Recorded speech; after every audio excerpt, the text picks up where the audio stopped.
कदीम मिस्र का वो फिरौन जिसने सिर्फ 18 साल की उम्र तक मिस्र को एक अजीम रियासत बना दिया।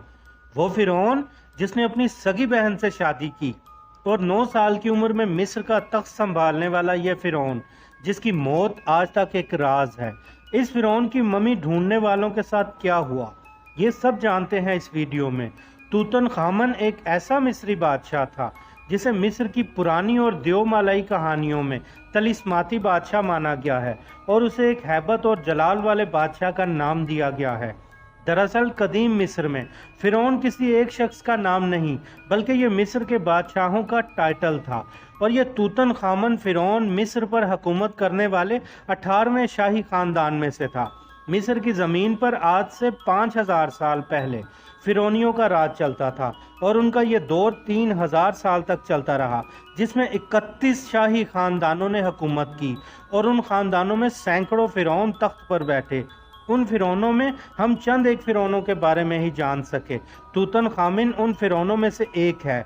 खामन दरअसल मिस्रियों के एक देवता का नाम था और तूतनखामन उनके लिए एक जीता जागता देवता था। दरअसल तूतनखामन की शोहरत दौलत नहीं थी बल्कि उसकी शोहरत की वजह उसका 9 साल की उम्र में बादशाह बनना और 19 साल की उम्र में उसका मारा जाना शोहरत की वजह बना।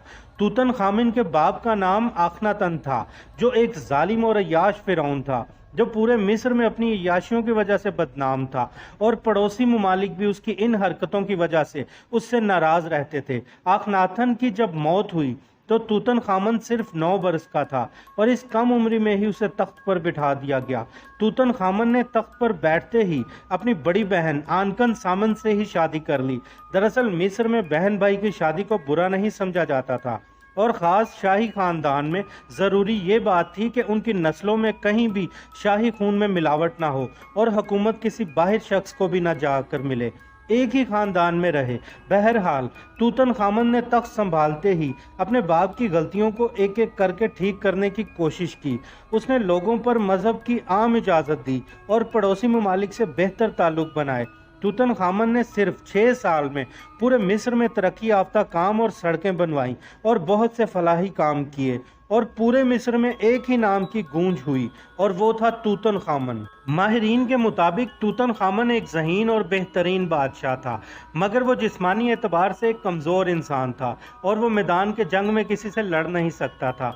लिहाजा इसका असर इसकी शादीशुदा ज़िंदगी पर भी पड़ा और उसकी बहन और बीवी आनकन सामन से उसके रिश्ते ख़राब होने लगे। तूतनखामन की ज़िंदगी और हुकूमत में सबसे अहम नाम उसके वज़ीर का था जिसका नाम अय्या था। यह तूतनखामन को हर तरह के मशवरे देता और मुल्क के तमाम इंतजामात संभालता था। माहिरीन ने यह भी लिखा है कि तूतन की कामयाबी के पीछे इसी वजीर का हाथ था, क्योंकि 9 साल की उम्र में कोई शख्स हुकूमत इतनी अच्छी तरह नहीं संभाल सकता था। तूतन ने मिस्र को एक अजीम सल्तनत बना दिया था, लेकिन फिर अचानक 1323 कबल मसीह में तूतन की अचानक मौत वाक़या होगी। उस वक्त वो सिर्फ 18 साल का था।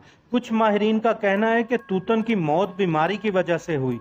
कुछ माहिरीन का दावा है कि वो अपनी सवारी से गिरने की वजह से मरा।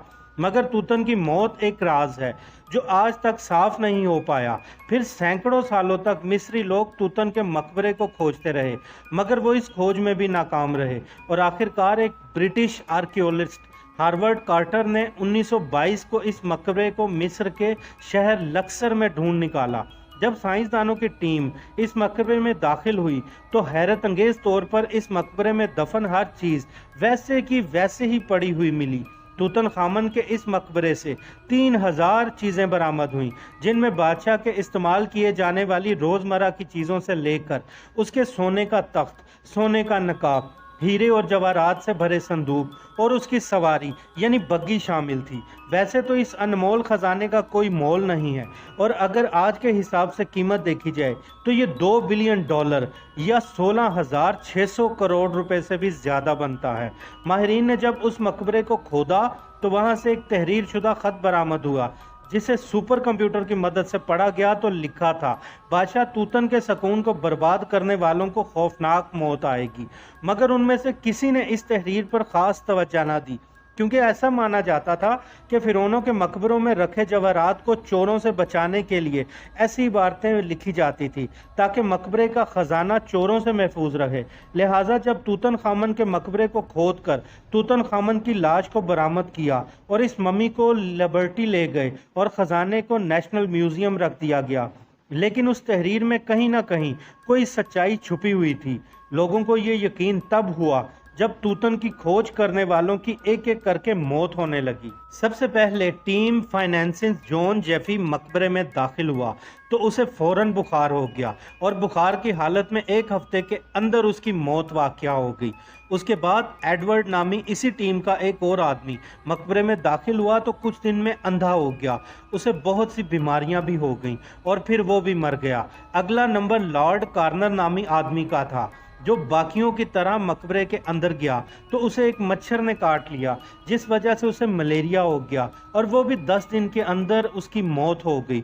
उसके बाद एक ऐसा वाकया हुआ जिसने सबको हिलाकर रख दिया। इसी टीम के मेंबर हार्डवर्ड ने तूतन खामन की एक टूटी हुई कलाई एक पेपर में रख कर ब्रोजेन साइंटिस्ट को भेजी। कलाई में एक ब्रेसलेट मौजूद था और उस पर लिखा था कि लानत हो इस शख्स पर जिसने मेरी बॉडी को हिलाया। जब ब्रोजेन ने उस टूटी हुई कलाई को अपने घर में रखा तो उसके घर में आग लग गई और सब कुछ जलकर राख हो गया। इस तरह इस टीम के कुछ लोग पागल हो गए और कुछ ने पुरस्रार तौर पर खुदकुशी कर ली। इन हादसों के बाद बैनुल अक़वामी सतह पर तूतन खामन बद्दुआ वाला फिरौन के नाम से मशहूर हो गया। आज भी तूतन की मौत और उसका मकबरा अपने अंदर पुरस्रार राज छुपाए हुए है।